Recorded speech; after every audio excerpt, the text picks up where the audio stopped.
Good evening, ladies and gentlemen. It is my great pleasure to welcome you to one of the final sessions of the SOT event. This World of Tomorrow conference has featured over 50 thought leaders and influencers from all around the world speaking on a range of topics to help inform the direction of the organization while also engaging in conversations shaping the future of societies. I am Sarah Muneeb, your host for this session. My professional experience spans over a decade and a half. I am presently looking after the educational concerns of secondary schools as well as assessments and examinations for all levels in Beacon House across Pakistan. We are very honored to have with us Mr. Kyle Wagner to conduct the workshop, The Power of Simple Strategies for School Transformation Post COVID. This workshop will expose participants to courageous schools who are using authentic project-based experiences to engage and empower 100% of their learners and the 5 simple structures that they have in place to support them. Mr. Kyle is the founder and the lead trainer for Transform Educational Consulting Limited. His work with project-based learning and leading the design of innovative learning programs spans 12 years, 3 continents, and 15 schools. He has worked with teachers and school leaders across some of the most successful public, charter, and international schools in Asia. Mr. Kyle is also a former humanities teacher at world-renowned High Tech High and the former co-founder of Futures Academy at the International School of Beijing. Before I hand it over to Mr. Kyle, please note that during this session, we'll be requesting the viewers to record their rating on different strategies.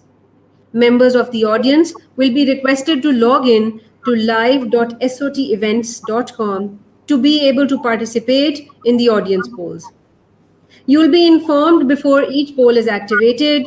Please note that we have reserved 1 minute to record the responses of each poll. The participants can also post questions at any time during the workshop, and we will address them towards the end of the session. Now over to you, Mr. Kyle. Thanks so much, Sarah, for that introduction, that lovely introduction. I know a lot of people, this is a very tough time for all of us with COVID-19. I've just been informed that a lot of people have been informed that they, tomorrow, will be going back to their classrooms. So I understand the amount of flexibility, the amount of resilience and commitment that this takes. And, you know, my hat goes off to all of you in that situation. And I really, really strongly want to commend you for what you're doing and also appreciate the time that you're taking. And I really hope that you're going to get a lot out of this presentation. And I want to start with a story that I think most of us are familiar with. And that story is the 3 Little Pigs. And most of us have been told that story when we're 4 or 5 years old. But I want to relate that to the situation with schools. So you have the 3 Little Pigs, and I think most of us are familiar. 3 pigs quickly build their house. 1 pig builds their house out of straw. And of course, we know the story. The big bad wolf comes into town, comes knocking on the doors, knocks on the first door. Little pig, let me in. And I think we know the rest of that line. Not by the hair of my chinny chin chin. And of course, we know what happens after that. The big bad wolf huffs and he puffs and he blows the house down. That pig, unfortunately, got eaten by the big bad wolf. Big bad wolf, though, hasn't had enough to eat and goes down to the second house. This pig is a little bit smarter. Built his house out of sticks, thinks it'll stand a little bit better. Shuffled it together, but probably looked at a couple of floor plans before he built it. Big bad wolf comes knocking. Little pig, let me in.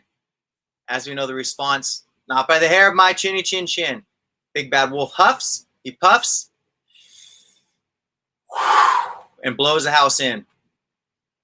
So now 2 pigs have been eaten by the big bad wolf. And he finally goes down to the 3rd house. And he thinks he's bad. He thinks he's big. He's already blown down 2 houses. This little pig, though, took some time. took some time thinking about the floor plans, the blueprints, the most sturdy materials, probably tested his house numerous times and knew it would withstand something strong, maybe even strong enough for the big bad wolf. We know the story. He knocks on the door, and I'm sure it's probably not a door, it's some gated community. And the big bad wolf huffs and puffs and isn't able to blow that third house down. Now, what does that have to do with schools? I wanted to share that story because all of us in this situation, anyone who's a school teacher, a school leader, an educator anyway, has been through a very, very trying year. And we're approaching the end of that year. And there's some schools that didn't have the structures in place beforehand. We all quickly went online. We did our best, but we didn't necessarily have the kind of student-driven, centered, independent environments to allow for students to be working online independently. But there were schools that were able to make that transition into the online space.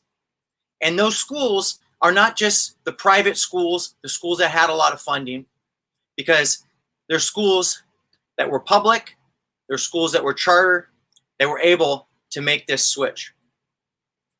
And those schools were able to do things that other schools weren't. For example, what you see here is a school that when they went online, they had the systems in place to allow for student-directed learning. This here is a students producing, editing, publishing, and curating their own class book around COVID and the experiences that their community has had with COVID. This here is a food truck project. As we all know, businesses went under during this time. I'm sure wherever you're tuning in from, you know many businesses have been affected by COVID. And students decided to take on this problem with the help of support of their teachers. And this here is a food truck project where students were creating their very own food trucks and seeing how those could be potentially used within the communities, from the financing of the food truck to the design to what food they would serve. Other students worked together with their teachers in the classes to put together class recipes and a history book of their families. They knew they're going to be spending a lot of time with their families, so they interviewed their parents, their grandparents. They found out some secret recipes, and beyond just learning some school subjects, they had an opportunity to get in the kitchen. But it wasn't just about that book and recipes. It was about connecting. It was about learning about how to be an anthropologist and a historian. It was about learning how to be a journalist and uncovering those stories from their families. And another one of my favorites, was one school decided it was going to go completely off the timetable, and they put together an art project that allowed students to really look at what were the effects of COVID, what were the effects in the community, and really what were the misunderstandings, and really tried to help put together these health hygiene propaganda campaigns to really help the community become more informed. I'm sharing these because these are authentic project-based experiences, and they had students who had worked independently before to allow for these things to happen.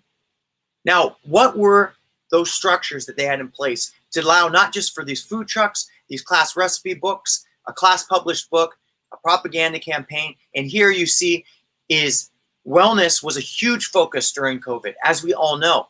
And one teacher was tasked for the wellness program during COVID. And you can see these students here are in masks. And she took upon herself to ditch the curriculum, the mandated curriculum, and said, we're going to center things around a project. And these are students here who are creating, making, curating, editing, getting feedback on projects that were around the holidays and centered around woodworking projects. So I'm sharing these stories with you because these are things that courageous schools did.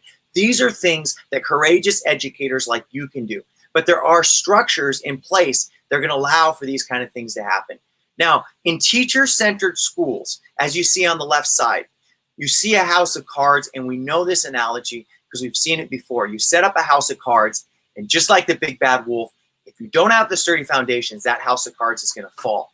But the student-centered schools were able to stack learning experience upon learning experience upon learning experience, and the structures didn't fall because we don't know when we're going to be going back into the classroom. We don't know when we're going to go online. We don't know when we're going to go in a hybrid situation. But what we do know is that if we have the structures in place to allow for student-centered learning, we can weather this storm of COVID together. And those are the structures that I want to share with you. I know you have a very packed evening in front of you in getting ready for tomorrow, and I hope you can take some of these lessons into how you structure your learning. So let's get into those 5 switches.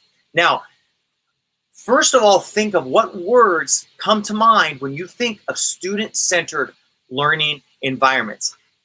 Now, I'm going to allow you just to write those things into the chat window. Anything that comes to mind when you think of student-centered learning. You might think of authentic. That might be a word that comes to mind. Community. Whatever words come to mind, put that in the chat window, because that is what this presentation is going to be focused around.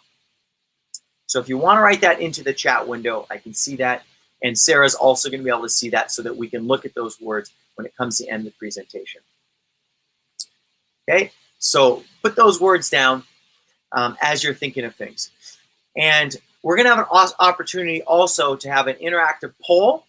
And on that interactive poll, you're going to be able to respond to a couple of provocations around each of these shifts to see how you are doing in terms of each of these shifts. Let's get to the very first shift. Now, I want you to notice 2 different schedules that I'm going to show you.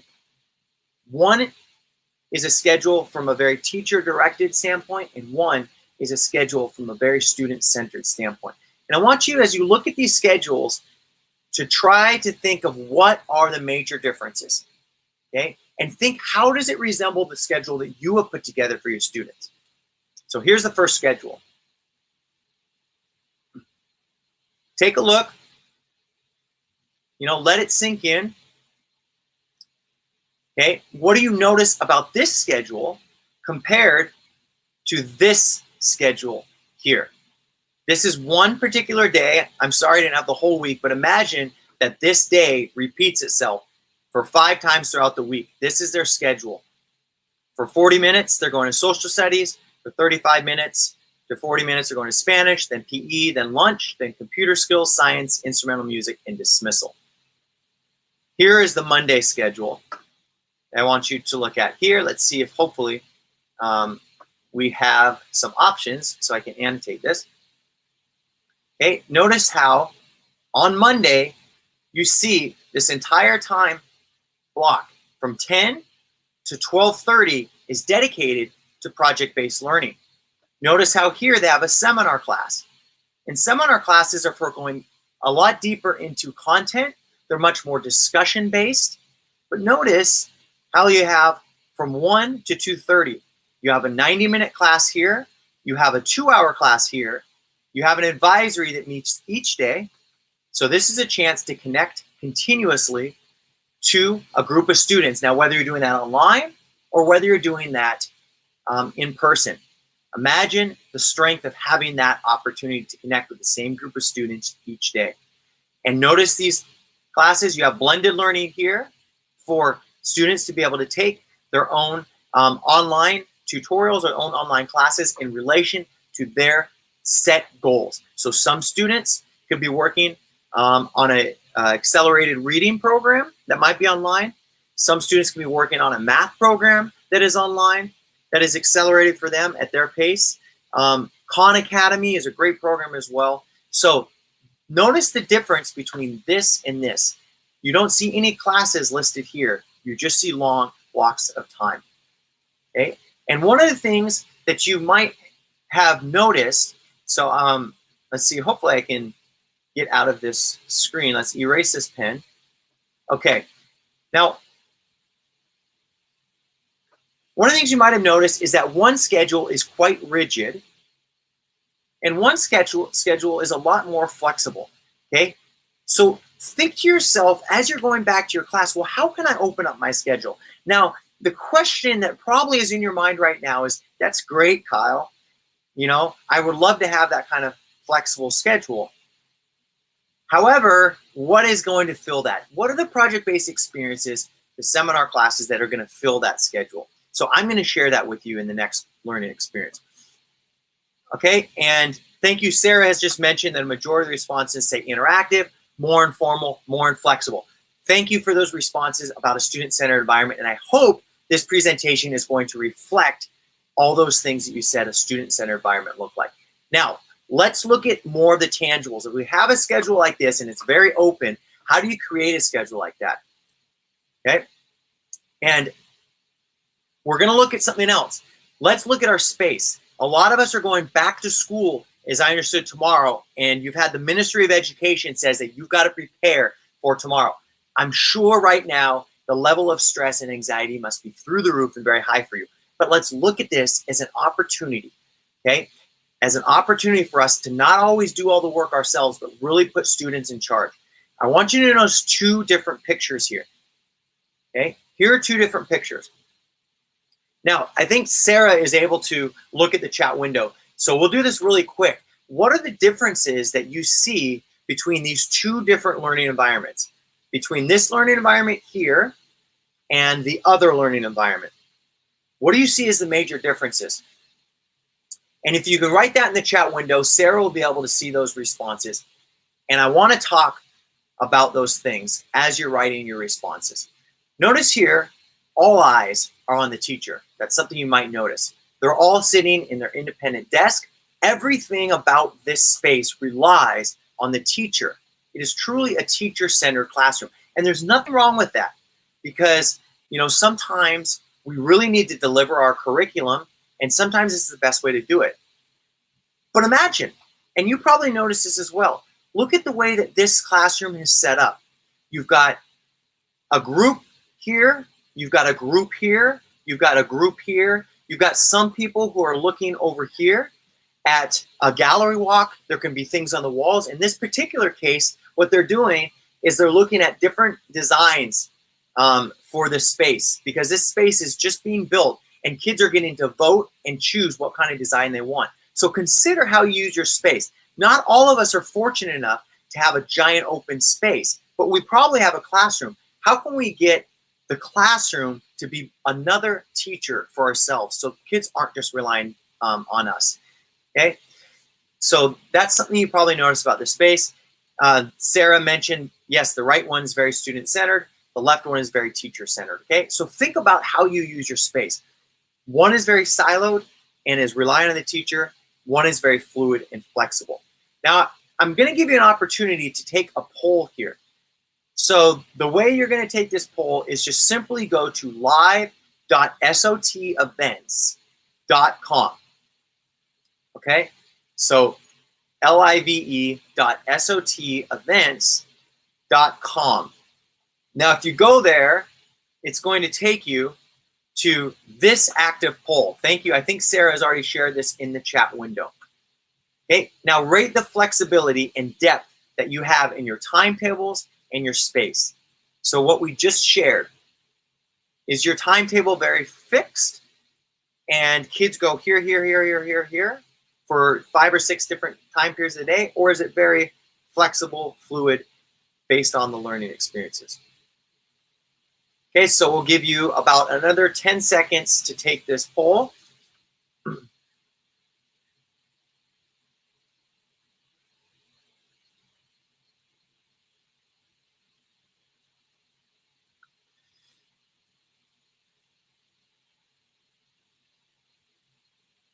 All right, great. Thanks so much for taking these results. I am actually quite impressed.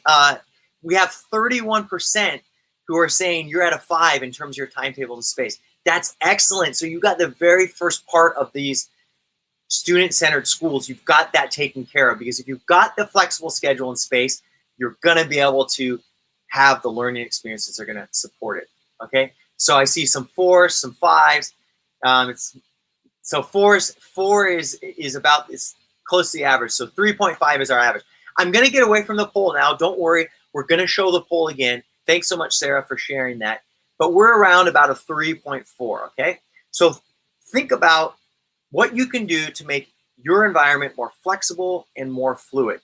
Now, you're probably thinking to yourself, this is great, Kyle. I've got a flexible timetable. No problem. I can set the timetable. I've got a great space with my classroom. But now tell me, how do I structure that? And how do I really get students? I've got 25, 30 different students you're telling me if it's student-centered, they're all going to be doing different things. How am I supposed to structure something like that? So that's going to take us to our next slide. Okay. So after you think about how you might allow for flexible and fluid timetables and learning spaces, let's now look at our curriculum and look at how we might be able to structure our learning experiences that are supportive of the space that we have created. Okay. Now, what I'm going to show you again are two different ways of going about this. Now, one of the things that COVID has given us the luxury of is some of us have been able to now plan and meet either at coffee shops or meeting virtually online with other teachers. You know, how many of you plan with other teachers and you work in a team? Because you have one way of looking at things where you're just looking at your subjects. Okay, so as you see here, let me see the pen. You've got just your subjects: art, music, drama, PE. Okay, you've got each of these: humanities, science, language, history. Now you could look at it that way, or you could look at it this way. How might you get together with some other teachers? You might not be able to do it inside your school, but how might you connect your subject to another subject? So I'll give you an example. This here is a language teacher, this is a math science teacher, and this is a humanities teacher. And these teachers all get together and they plan learning around a project. Okay, a very meaningful, student-centered, high-impact, community-centered project. Okay, now what does that actually look like? So I want to show you what that looks like. So how do we go from subject-specific to transdisciplinary or integrated? And again, those are the different teams. So these are two different planning teams, two different grade levels, but rather than planning around the minutia of the curriculum, they plan around learning experiences. So let's take a topic such as entrepreneurship, okay? And this is going to be a little activity for you guys to do as well. The activity that you're going to do is you're going to think in terms of a teacher planner.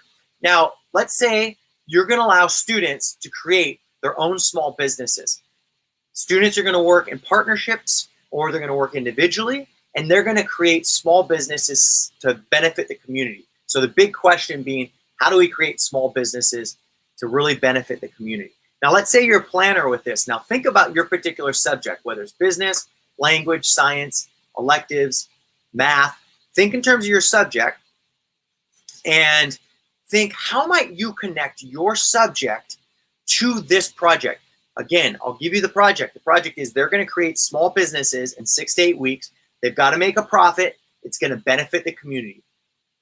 Okay? That's a simple project. Now, in the chat window, because I know Sarah's moderating in the background, just write in the chat window, according to, it could be your subject or any subjects that you think might fit into this bigger topic of entrepreneurship. What kind of things might students be doing in each of those subjects? Okay, so I'll give you about 20 to 30 seconds to write some of those things down. You might, just for an example, in math, you might write that they're learning about profits and losses, and they're learning how to put together spreadsheets. And so that might be something you write for math. So write in the chat window, how might you incorporate your subject into this learning experience, okay? So as you're writing that in, Sarah's going to get some of your responses. Thanks so much for participating. I can't really see your responses, so Sarah's been great at moderating. She just told me that the first poll is closed. We have 85 responses. That's wonderful. 32% are at 4. Excellent. So we have a lot of people who already have the flexible timetables and space to allow for these kind of learning experiences. So I'm going to erase the pen and go back now. Okay, and this is another question for you to explore and think about. So what topics might allow for more transdisciplinary opportunities for students to make connections? Okay, so think about this big question. You have the space, you've got the timetable, you might have an idea of the learning experiences, but now that you know that transdisciplinary learning experiences around a particular topic are so strong, how might you allow for more of those transdisciplinary opportunities. And I'm sure Sarah's going to get back to me, but I'll just give you quickly in this one. In art, these students in design, students were creating these t-shirts. So they learned about logo design for how to create their advertisements. They learned about product design. That's one of the things they did as well. Here, when they're selling, they had to learn how to put together a business plan and a proposal. So that's a lot of language if you think about it. So students put together a pitch as well that they pitched. So they had to learn about business, and you had to learn about, startups and startup costs. You had to learn about principles about supply and demand and the markets and how to reach those markets and the different types of markets. You had to learn micro, macroeconomics. So if you have a simple learning experiences that is challenging, that is authentic, that is meaningful, you can incorporate your subjects around that. So that is a little bit of that. I'm sure you have your own ideas for topics. So now we're going to move on to the second poll. So Sarah, can you open up the second poll? Rate the connection of your curriculum and learning experiences between subjects. So how well do you connect subjects in your learning experiences? So if you want to still take this poll, we're going to leave it open for about the next 30 seconds.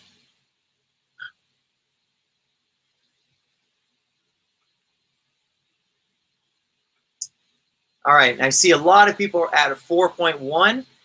This is excellent. A lot of people are already making connections between their subjects. Great. And it's okay if you're here. If you're at a 1 or a 2, thanks for being honest. So I see a couple more people taking that poll. Lots of people are at 5. Excellent. Looks like the scores are going down. Be honest with yourself. Think, okay, in your subject, how often are you connecting your subject to others in really meaningful ways? Not just maybe 1 reference or 2 references from your subject, but really strategic, authentic ways. All right, so Sarah's going to be monitoring this in the back end. I'm going to go back to this slide again. Okay, what topics might allow for more transdisciplinary opportunities? Now, again, when we're looking at learning experiences, we're talking about a 6 to 8 week learning experience, not just a one-off kind of lesson, but the whole learning experience is designed around this topic. So these students for 6 to 8 weeks were really pursuing building their businesses and all the subjects we're working in. So it's a deep, deep learning experience. Now let's move into student choice. Okay, shift number 3. Okay, there's 2 things, 2 pictures I'm going to show you. All right, and I want you to think about your environment and think about where you kind of fall from 1 to 5. On one side, you have very teacher-directed types of choices. Students are confined. All students are producing the same thing. You might say that students, for example, it might be a lab, and students are looking at acids and bases. And you might say, what's the difference between an acid and a base? You do a lab experiment. It ends there. The teacher controls everything. There's the variables, and then you do the experiment. That is on one end of the spectrum. The other end of the spectrum is really opening up for complete student-driven choice when it comes to inquiry, how they're connecting different content that you have to teach. It's inquiry-based. You start them off with maybe a big question, and they're pursuing that on their own. And I'm going to give you an example in just a second of what that looks like. So limited to full autonomy. So what does it look like when it comes to student choice from a limited perspective to full autonomy? Now I'm going to give you the example of full autonomy, and I want you to really think and be honest with yourself where you stand and how you might use this as an example as you're structuring your learning experiences. Okay, so we're going to look at a learning experience that was conducted with students that were 6 and 7 years old. And it's centered around dolphins, whales, and sharks. Now, you might not teach dolphins, whales, and sharks, but I want you to take one of your topics that you teach. Okay? If you're a math teacher, that might have to do with proportions and rates. If you're a science teacher, that might have to do with a subject in earth science or biology. If you're a humanities teacher, a social studies teacher, it might have to do with different ancient civilizations, perhaps. And so I think you can think in terms of your subject. Now, in this particular subject, dolphins, whales, and sharks, it started out with a topic. Now, the very first thing that students did with this topic is, and I'm going to go from picture to picture. This is picture number one. First, the teacher exposed them to, the whales, dolphins, sharks, took them to an aquarium, had them exploring. The kids were asking questions. The whole first experiences were designed around students asking questions. What do they want to know about this topic? So none of the content necessarily has been taught. An expert, this is a parent who came in. The parent came in and demonstrated to them about underwater buoyancy, and also talked a little bit about some of the issues that are facing our marine ecosystems. Students then decided, well, what were they going to do with that information? And so some students got together and they decided, hey, we've figured out that really there's a lot of pollution in the ocean. We've heard about it. We've heard about the effects of that. And we really want to organize, a cleanup. And you see here, some students worked together with the older classmates and organized a strike around climate change. So they connected this issue of dolphins, whales, and sharks to a bigger topic of climate change. So the connections are all being made by the students. The teacher is just driving this with really trying to capture their inquiries and their questions. So one of their questions might be, how does climate change affect our ecosystems? Or what does a balanced ecosystem look like? Some questions had to do with fish, and as simple questions as when fish go to the bathroom, where does that end up? And so kids are going to have all the types of questions. It's up to us as teachers to draw it out of them. Now, this is a student here giving another student some feedback on their work. So they're doing some critique. And here is then the students presenting. So students had choice. The questions they explored, the investigations that they conducted, the projects that they would complete, and the audience that they presented to. So think of how you might take your particular topic. So I've given you a couple examples. We start out with our flexible timetables, and you could design it around a learning experience that is a topic like entrepreneurship, and kids could all be creating their small businesses, and they have a choice in what businesses that they create and what they produce, but all of them are going to create businesses. Now, if you feel even more courageous, and my hat's off to you if you do feel that way at this time, you can even extend that to having students choose completely the questions that they answer, the audience that they're going to present that to, and the project that they complete. That is full student autonomy that I just shared with you here. So now that I've showed you an example of what that looks like, think to yourself, how might you allow for more student voice and choice in their learning? Now, as we're going through each of these shifts, if you have a question, please put that in the chat window, because Sarah's going to be monitoring that. Okay, so here's the question. How might you allow for more student voice and choice in their learning? So write that into your chat window now, and Sarah is going to be sharing those results with me. So great, I already see a great response here. Empowering students. Great example. So think, how might you empower your students? How might you discover what their passions are and empower them through those? Another thing that Sarah is also writing down that you put, which is great, is collaboration, communication. Take it a step further. What might they be collaborating on? We say collaboration and communication a lot, but what does that look like when we're really helping support them in collaboration? So how are we taking them and connecting them to their peers? How are we taking their interests, connecting them to maybe parents, to their communities, and an audience to share that with? All right, so we're going to go now to poll number 3 and see what your results are. So first poll, we had some high results, and now we have this third poll around autonomy and freedom that you give to students in choosing their learning pathways.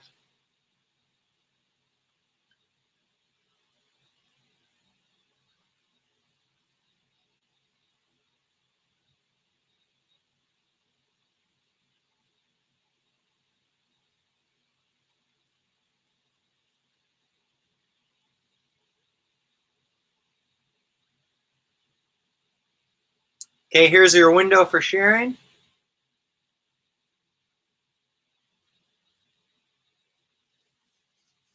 Great. Sarah, you're mentioning there's a lot of questions. Do you want, Sarah, just in the chat window, do you want to take those questions now?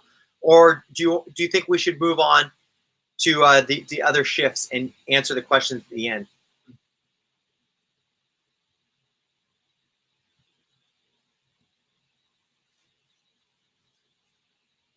So as Sarah's mentioning that there's a lot of questions around allowing students freedom and autonomy. So Sarah, let me know if you want to answer those now. If not, we will definitely get to those at the end. We'll have plenty of time for questions and answers.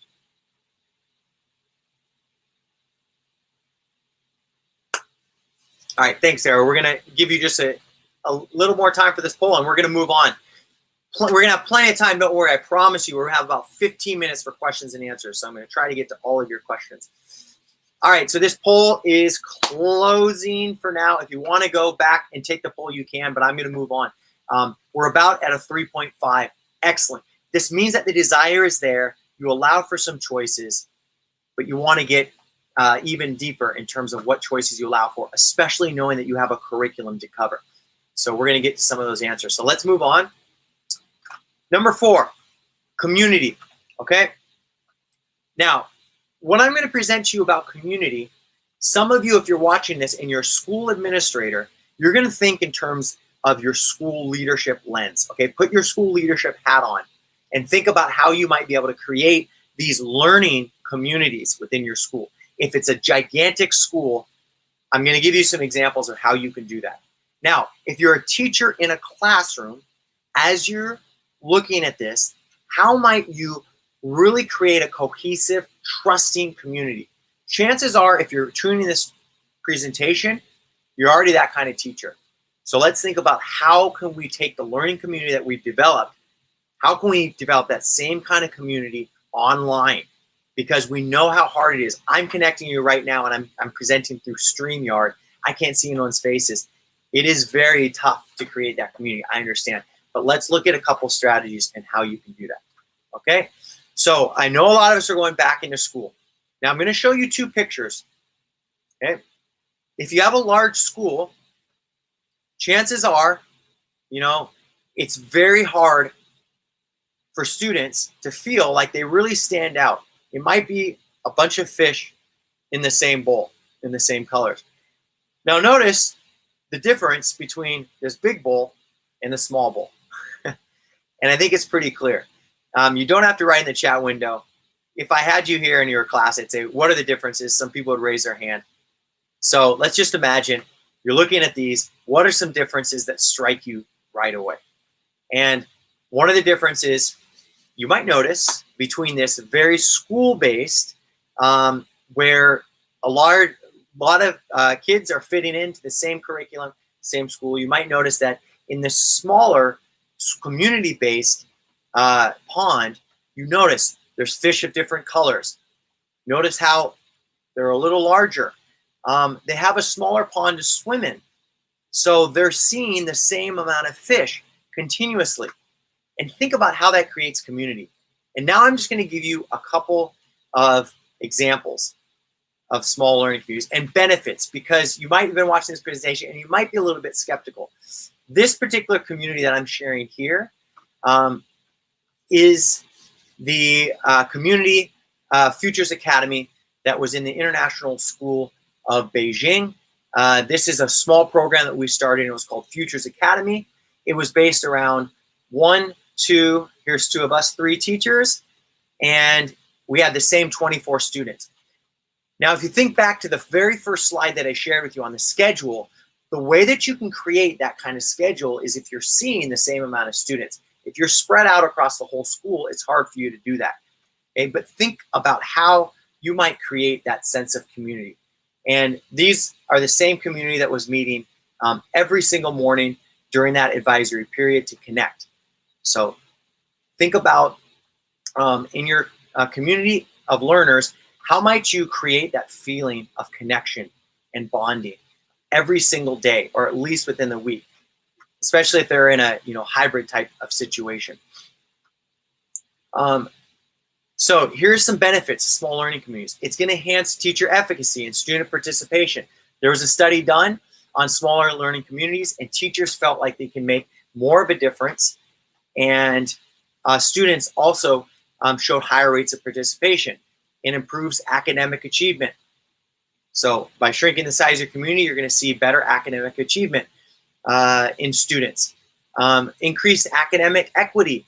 So equity meaning in terms of the students who are not doing so well in those learning experiences and those standardized tests, when it was a large community, started to show improved results, started to show improved ability within these learning experiences. So that is another advantage of having a smaller community. Students also in small schools are more future ready. You had more students when they're comparing different samples that were attending college, that were attending careers of their choice, and that had skills that were future ready in these small communities. And you see improved behavior and extracurricular participation. Now, you might be thinking to yourself, okay, well, how do I do that in my situation? So think about how you might create community in your particular school. A way to do that is to ensure that you're allowing each student to shine and show their differences. How do you allow for that within your learning experiences? How might you meet with those same groups of students each day and really focus on their wellness? And if you're at a large school and you're a school administrator, how might you create that opportunity for students and for teachers to connect daily for learning? Okay, I see a lot of good responses so far that people are making. So Sarah, thanks for sharing some of the responses to the last question. Some people, we were asking about student autonomy. We had a lot of good responses to that. So I do want to get to your questions. And so now what we're going to do next, because we have one more thing to share.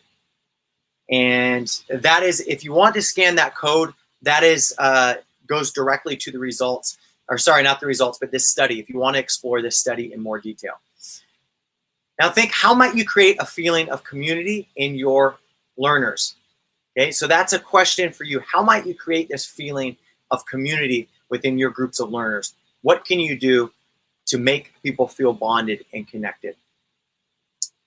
And rate the closest to your learning community. I see a lot of people have responded to this and responded quite positively so far.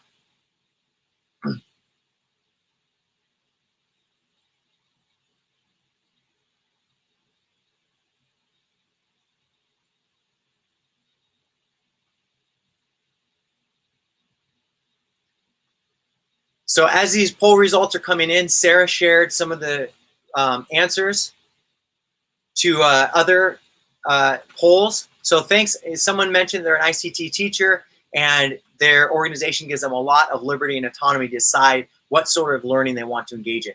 Autonomy is so important. So autonomy for you as a teacher and how you connect your curriculum, and autonomy for your students and how they address your curriculum as well. So great response. Another response from the last question about student autonomy has to do with language, and students can choose a topic of their choice for creative writing. That's excellent.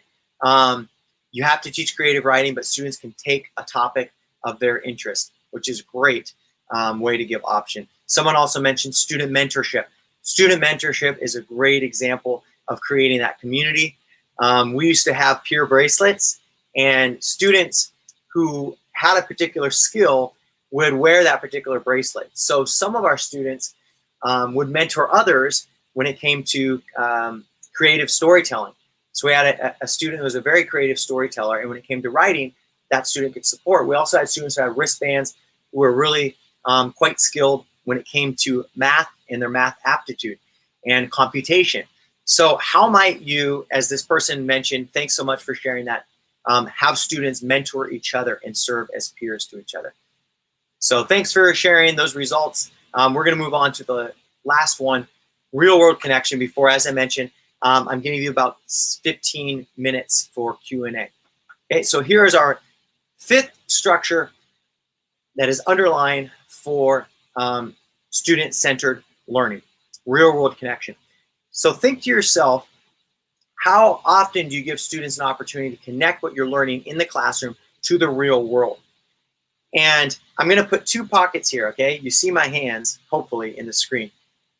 How often do we start with our curriculum, and then from our curriculum, at the end, we give them an opportunity to connect to the real world?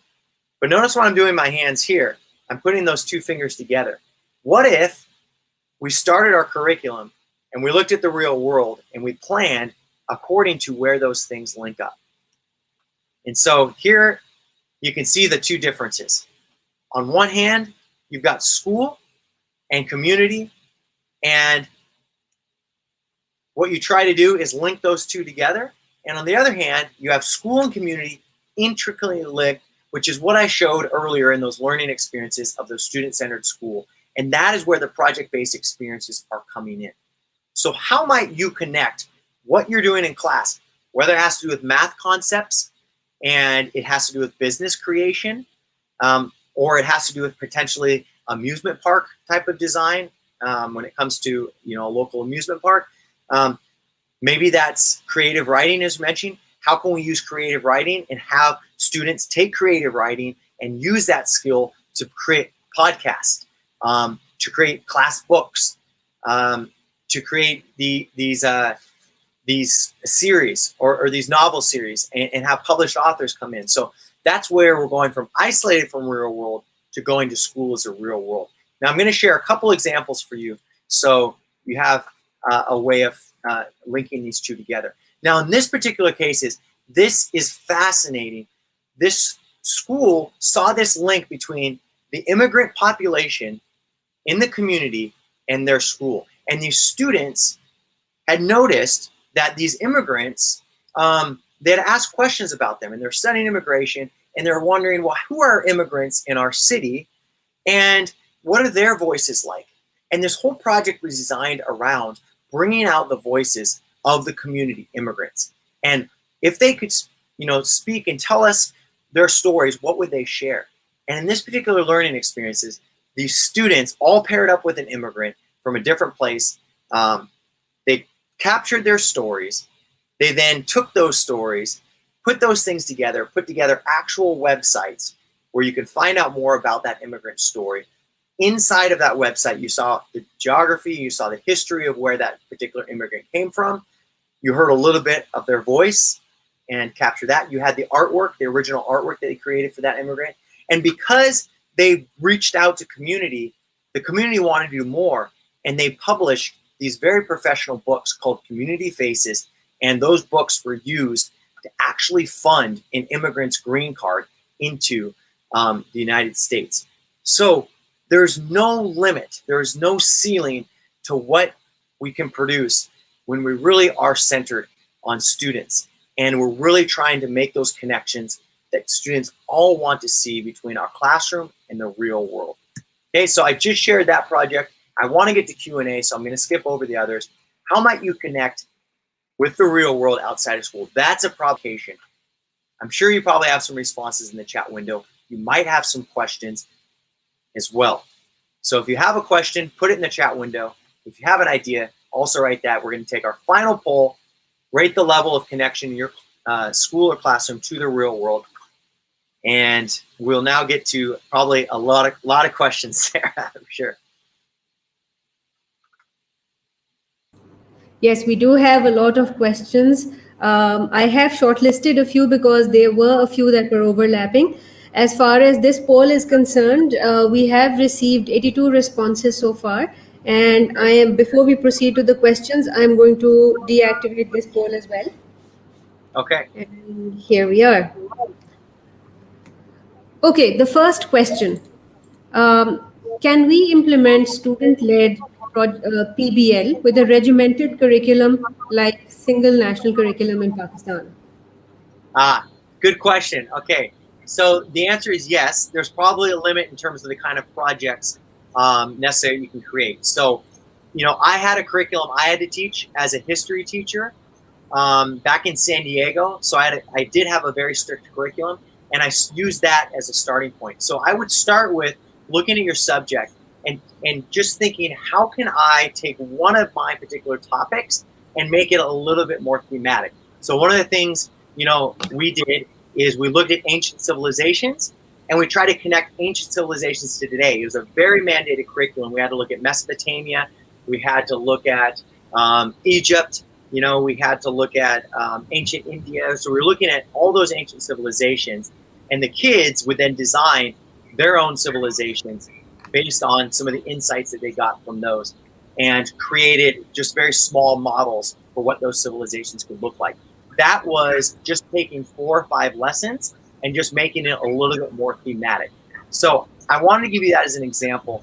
I know you have a very strict curriculum, but try to start with one topic within that curriculum and see how you can make it a little bit more student-centered and a little bit more hands-on. Thank you. Thank you so much. We'll proceed with the next question. This is an interesting one too. What about syllabus coverage and meeting completion deadlines? Okay. So like pacing guides, right? So you have to complete a certain part of the syllabus at a certain time. Yeah. I think this kind of relates to the last one, right? I mean, if you don't have flexibility in your schedule to do what I showed in the first schedule, don't get caught up in the schedule necessarily, right? Start with your classroom, and yes, you might have an end date for a certain topic that you have to cover or for a certain amount of content you have to cover. But I just worked with a math teacher, and she opened up a geometry challenge, and it was just simply taking origami. And the kids all had their different types of origami that you created. They had to do all the calculations for angles. They had to look at the geometric shapes, and she was actually able to get into calculus type concepts just by taking origami, and something that kids were already interested in, connecting the two. And that was a start for her. Now she's excited and she's gung-ho, and she's going to make larger types of projects around math board games. So again, my suggestion is start small. Look at one place that you can do that. Okay, the next question is, it is unfortunate, but our community still seems fixated on high stakes examinations and mandated standardized tests. By incorporating PBL only in our day-to-day teaching and then reverting to regimented testing and examination systems, aren't we moving in 2 different directions? Can both ever be amalgamated? Yeah, that's a tough question. I already predict all these questions come up. They're always the same. I think they can. I will say that at High Tech High, which is where I was at initially, which a lot of people might know is a very famous project-based school. I will also vouch for the AP system, because there's research that just came out. I strongly suggest that you look this up. Look up Edutopia and their research that they had just done on PBL. And PBL actually leads to higher academic results, even in standardized tests. We never taught to the test at High Tech High, but yet our students were continually improving in their results. So yes, I think they can exist side by side. What's more important is that we're teaching students problem-solving methodology. We're teaching them critical thinking. So whereas, yes, in certain math, there are going to be concepts you have to teach them, for a lot of these types of tests, it's very much critical thinking, problem solving, and they're going to show increased results. A last case study that I can share with you is that we did our math curriculum entirely through Khan Academy. It was all online. Students moved at their own pace. We would just, as teachers, have the interventions to sit beside them and mentor them where they should be going. And those students were a year level beyond where their peers were, and they scored consistently higher on their math results. So I do think they can live side by side. I don't think you need to teach to the test. I think you teach the skills, and and you take your curriculum and you teach in a more open, student-centered way, and those results will come. Great, thank you. The next one is, PBL requires continuous interaction between peers. How can that happen when the students are socially isolated and it is taking a toll on them? Yeah, great question. And I would say first, the bigger question, the deeper question beyond that is, how do you create a social atmosphere in a socially distanced environment? And that in and of itself is a great project. Because like I said, the schools that are doing that, for example, those kids created a class community cookbook. They did that all online. They put that together in a Google slide deck. They made the whole PDF. They had a design team. They had each student who had a different recipe. And yes, they were doing those projects individually, but they had to come together to put those things together. So I would say what you should do instead of doing class, is look at the project and look at what students are going to do, put the kids in teams, and think digitally how they might be able to work online. Students also did an amusement park in their local place. I think they used EduSpaces, CoSpaces is what they used. And the kids worked together to put together amusement parks. They're all working in the virtual environment. Minecraft, students are even designing Minecraft worlds, and they're incorporating tons of concepts of geography into these Minecraft worlds. So it is a challenge, but what I would first start with is looking at, well, what is the project that you're asking students to do? How can we make that more social? And how can we get teams collaborating in an online environment? Great, thank you. The next question that we have is, when things go back to normal, how can we ensure that our focus remains on teaching of mastery and not test scores? Teaching of mastery and not test scores. Okay, I assume what they mean by this is just really going deeper with learning and not just going shallow just to get the test concepts. To be honest, I mean, I know people have pacing guides, but I would set aside, an hour or 2 hours. You don't do everything project-based at first because we do have pacing guides that we have to adhere to.